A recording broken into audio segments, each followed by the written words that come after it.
Merchandise. You bought something with money. God, I love money. You went into a store, an actual honest-to-God store, and you bought something. When you're a really big fan of something, it's common to want to turn your passion for a piece of media into something you can physically touch and hold. Sometimes this can be in the form of a physical copy, sometimes it can be a plushie, but there's also a forbidden option you can choose to go with. Bootlegs. A bootleg is an unofficial and often worse version of an existing product, and they're a very real part of being a fan of something, especially as a kid. When you like something enough to want to buy a toy of it, sometimes the official version is just too expensive. Companies like Makeship and U2's only have a limited amount of time to buy the items, and if you learn about them later, sorry. In cases like this, it only makes sense to look for alternatives, as they're the only option. And when done well, bootleg versions of products are almost indistinguishable from the real thing. And when it comes to popular game franchises, bootleg products are everywhere. I bet there are a ton of you guys watching that own a bootleg or two, whether intentional or by accident thinking it's real. I've spent so many years talking about rip-off games, it's kinda crazy I've never talked about bootleg products, as there's a lot in common between the two. While rip-off games were designed as a free and worse alternative to the real thing, bootlegs hold the same purpose, being a generally worse version of an existing product. But while rip-offs were designed specifically for kids with no money, the bootleg toys are designed for the parents, as they won't have to spend as much money for something that looks almost the same. So for this video, I spent too much money on various bootleg FNAF merch to see if they're any good, or more importantly, to see if they're worth your hard-earned dollars. Why do I hear a faint presence? Oh no.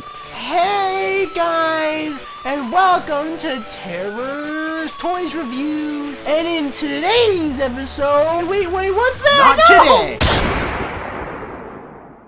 So, I'm not gonna do this entire video as Terrace Toys Reviews. I'd say I'm sorry, but I'm really not. So it's been a good few months since I put in the order, and while I generally know what to expect, the specifics are a bit foggy to me. Oh, and if you're wondering why I'm wearing gloves, it's because I'll get every disease known to man if I touch these with my bare hands. The first package is the smallest of the bunch, but that's because they have the smallest toys inside. It looks like, cocaine? Yes, thank you, Tara, that's a great assessment. Our first package contains a number of fake LEGO minifigures. These could be trying to coast off the success of the McFarlane Toys sets, but because they're unofficial, they can feel free to make the characters completely in the style of LEGO, allowing them to fit better than the McFarlane ones when put next to regular LEGO sets. Let's see if they're worse, or somehow better than their official variants. I say somehow because the price difference here is massive. For only $1.22 each, I can get a figure of a FNAF character, compared to the many dollars to get the McFarlane toys. So let's see if they're good, starting with our first character, Freddy.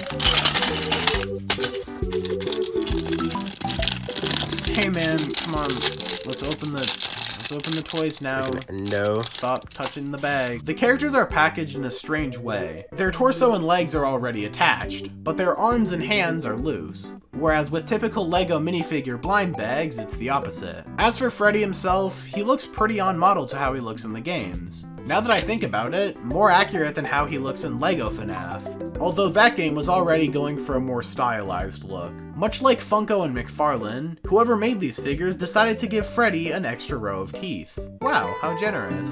And the amount of detail on such a small figure is commendable, specifically on the head mold. Next up is Bonnie. Toy Bonnie to be specific. Once again, I'm a big fan of the head mold, but this time the hands are really hard to attach. This inconsistency is a pretty big problem, since it means some characters are tighter than others. Some characters don't fit the hands they came with properly. Next is Golden or Spring Bonnie. This was a less important character gameplay wise since he only ever shows up in minigame form. The minifig seems to be modeled after normal Bonnie, instead of having its own mold. It looks fine. Get your keyboards ready, since the next character is Lolbit. The detail on the printing is a lot more impressive here. Not only am I not seeing any glaring flaws, but they're also printing on all sides of the character, including the back of the legs. This is something LEGO doesn't do, probably because it makes sitting potentially damage the printing. From the same game as Funtime Freddy, who also happens to be our next character. Again, I really appreciate the detail in the printing, and the mold here is also unique. But something that irks me here is that Bonbon has his own removable hands. Those hands, and Bonbon himself, don't stay on very well, and if you're not careful, you might lose pieces. Well, that went to the void. I hate you. Next minifig is Balloon Boy. A lot of people really hate Balloon Boy, but I think most of us have warmed up to him over the years. Especially since he isn't a super annoying threat, like a certain other FNAF 2 character later on. It's not my fault. I have these fat plastic fingers and can't press the button. Kill yourself. In my opinion, this figure is a pretty notable downgrade from the other ones. They tried printing bright colors on a navy blue arm, and it really just doesn't work well. The head mold is good, but the colors seem to be a bit dulled too. Hi. But even then, I'd actually say this figure is more accurate than the official one. The McFarlane Balloon Boy just kinda sucks. The hair color is black for some reason, and due to the size of the balloon, it just doesn't stand up well. The bootleg one works a lot better, with a smaller balloon and nicer colors. And honestly, I'm pretty surprised to say that. Our next character is, oh wait, that's an empty package. Our actual next character is Golden Freddy, or, as my never-ending torment calls him, Golder Freddy. Golder Freddy! This time, the only way I got the hands on was by forcefully pushing him against the table. And besides that, it's really just a repaint of Freddy, much like his design from the actual first game. Here we got Foxy.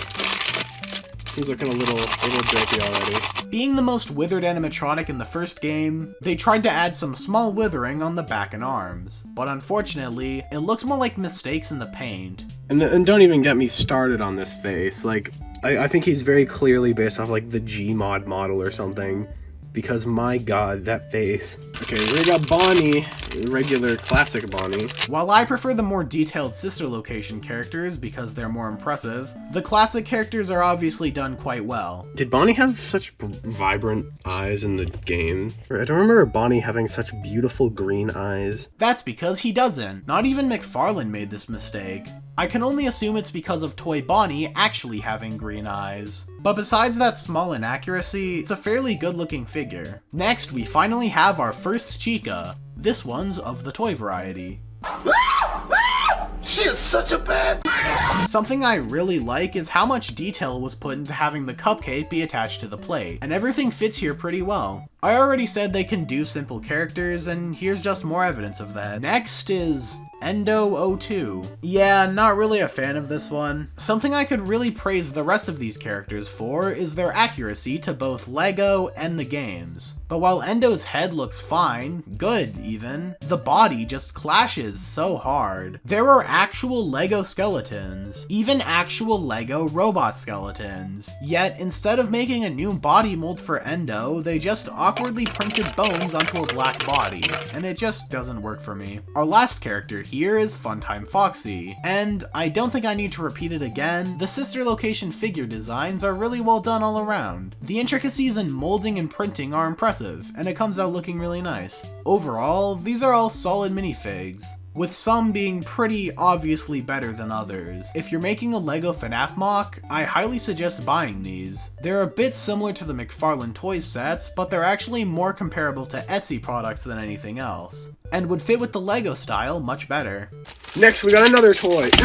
So our next package has some bad-looking FNAF action figures. Woo! Our first character is Foxy, and wow, he's definitely seen some things in Pirates Cove. The material on the toy is almost rubbery, in the sense that it can bend quite a lot without breaking. The paint job was a little screwed, but I think the main issue here is just the fact that he doesn't quite look like himself. Next, we got Golden Freddy. Honestly, he looks a lot more like Mustard Freddy, but maybe that's just me. Something I'm noticing with all these figures is that the joints are all incredibly loose. I knew, like, genuinely his leg was weak, but like I didn't want to pull it out. Damn. Alright, well, it looks like he's withered Golden Freddy now. Luckily, they only have a handful of points of articulation. Any more and they'd probably crumble underneath themselves. Now we got Bonnie. Wow, he is begging to be shot. I have no idea what happened to this man's head, but his design really fell apart when they gave him eyebrows. Bonnie is clearly the cheaper toy, Because Golden Freddy has RGB gamer lights, and Bonnie just has like a really pissy red light that barely works. Our next toy is Chica. Right away, I have no idea why her face is a completely different color from the rest of her body, and honestly, I'm too afraid to ask. And I think she's also too afraid to ask, because that's the expression on her face. There's really not much to talk about with these things. They move and have a light. Lastly, we have the main man himself, Freddy. Alright, he is not happy. He's like, no, no, no, I'm not happy. Yeah.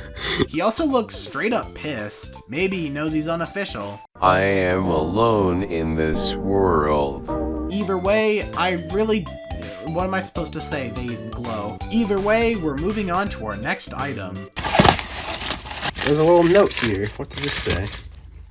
Wow, how romantic. I don't know what it means. So in here, it's... Oh god. So this appears to be a horrific nightmare spider version of the marionette. I hate this. He seems to have a hole in his chest where, who would have guessed, there's a light. He also came with a tongue, but that didn't fit in the hole, so thank god we didn't have to see that. Yeah, this is nightmare fuel, and I hate it.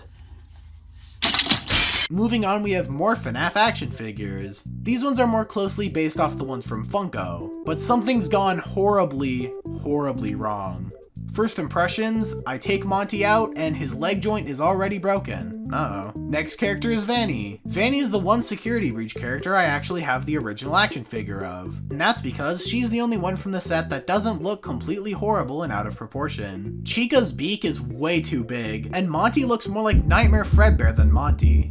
So it's entirely possible that the bootlegs here could be better than the officials. Comparing to the original, yeah, the real one's better. While designing them with a bigger head doesn't work well with most characters in the set, the costume Vanny wears is a mascot suit, so the bigger head is actually by design, which makes the fake one, with a smaller head, just kinda look funny. Who's hungry for garbage? Glamrock Chica's eating good today. And speaking of, oh my. So first of all, the guitar she comes with is just a thin piece of plastic, and there's no designed way for her to hold it. And I think this one's supposed to be based on her broken design from later in the game. At least that's my headcanon as to how they somehow managed to mess up the paint this badly. Freddy! Yup.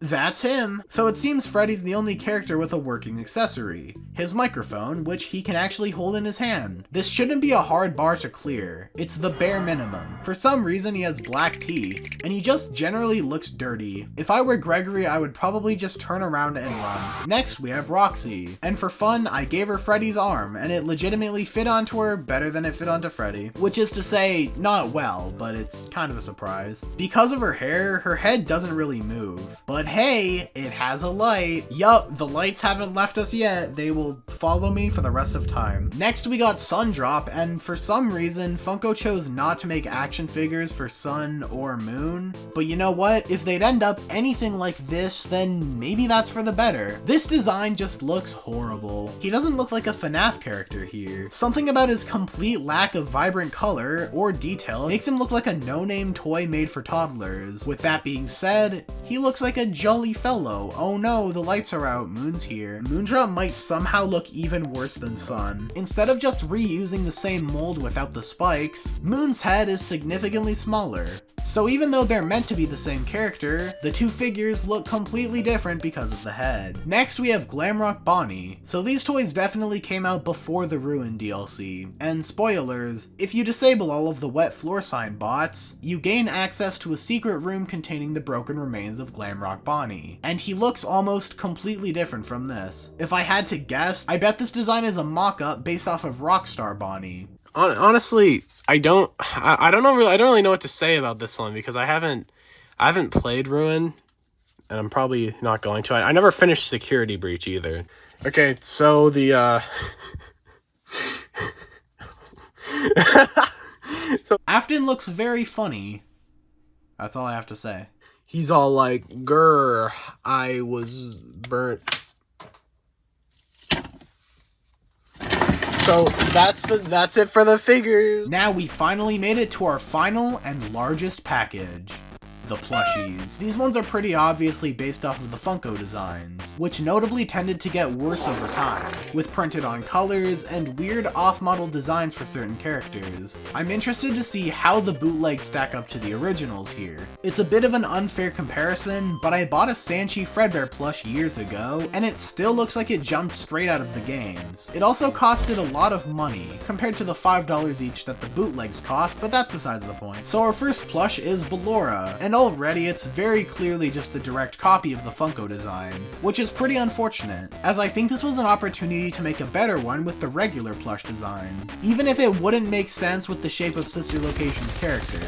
I really don't like the proportions here, with her massive head and body and tiny little limbs. But this is more of a Funko design problem than a problem with the bootleg. Next we have a more typical plush design, Golden Freddy. Notice how Fredbear has a purple bow tie and top hat while Golden Freddy has them in black. Comparing the two, Golden Freddy is obviously a lot smaller, as the Funko designs tend to be, but the proportions here are also a lot more stubby, with the arms being bigger and more spaced outwards than the legs, which are noticeably smaller and more tightly together. His hat has no stuffing in it, so it's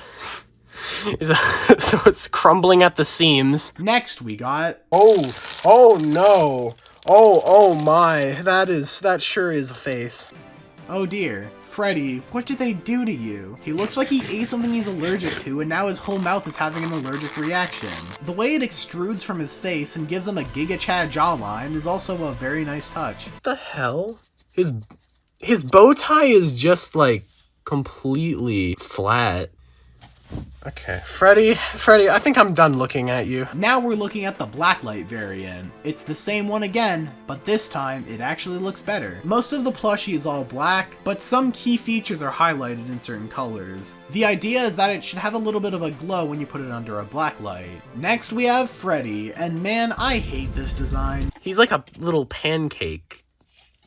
And why is he so wide? The color and texture are perfectly fine, but the face is just downright ugly. Oh no!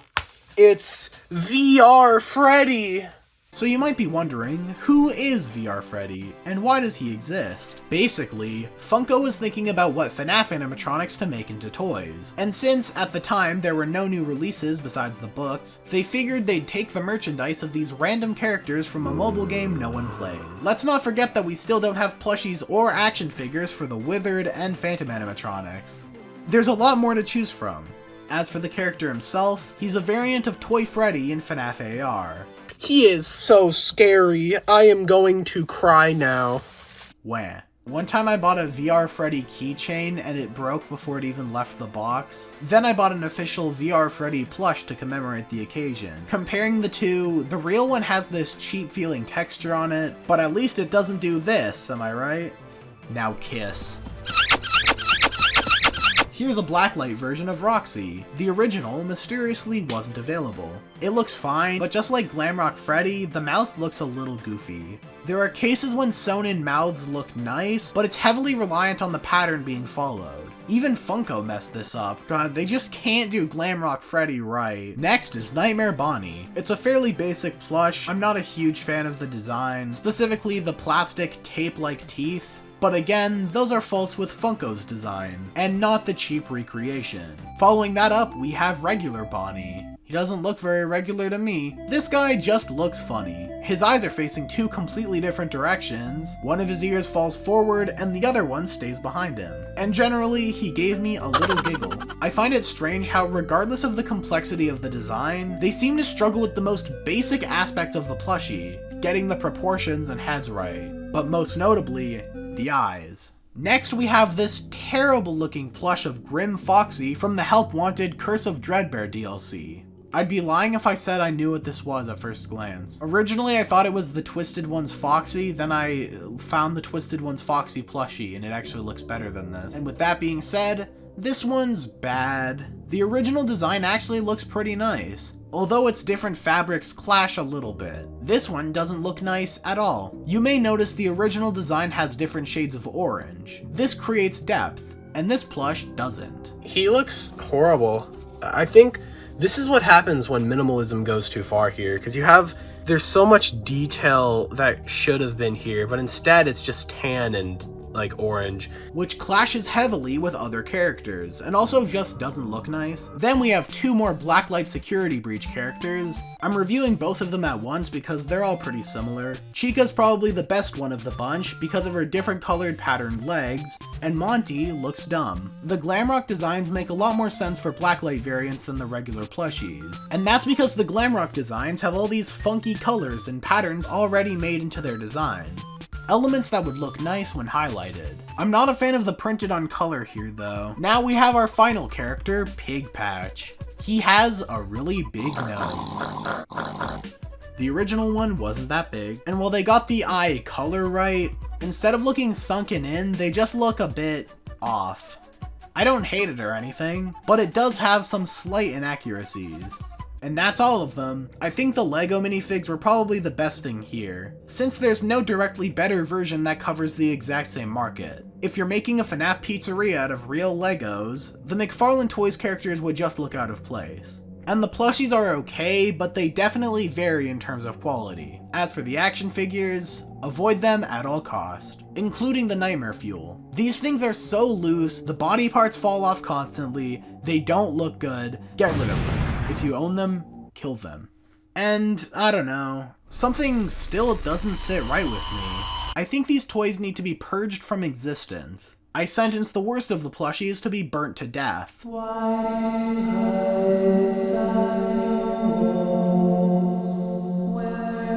But Glamrock Freddy, he's too cute to kill. Instead, I'll burn all his friends while he's forced to watch. As for the action figures, I think blob treatment is a worthy punishment. I'm sorry to interrupt you, Elizabeth, if you still even remember that name. But I'm afraid you've been misinformed. You are not here to receive a gift, nor have you been called here by the individual you assume, although you have indeed been called. You have all been called here, into a labyrinth of sounds and smells, misdirection, and misfortune. A labyrinth with no exit, a maze with no prize. You don't even realize that you are trapped. And to you monsters trapped in the corridors, be still, and give up your spirits. They don't belong to you. For most of you, I believe there is peace, and perhaps more, waiting for you after the smoke clears. Although for one of you, the darkest pit of hell has opened to swallow you whole. So don't keep the devil waiting, friend. Thank you guys so much for watching me open and destroy these horrible products. If you like this video, I have a few plans to open other bootleg toys in the future, like maybe Minecraft or Plants vs. Zombies, so if this video does well, be on the lookout for that in the coming months, or years I guess. Depends on how long it takes for these items to ship. See ya!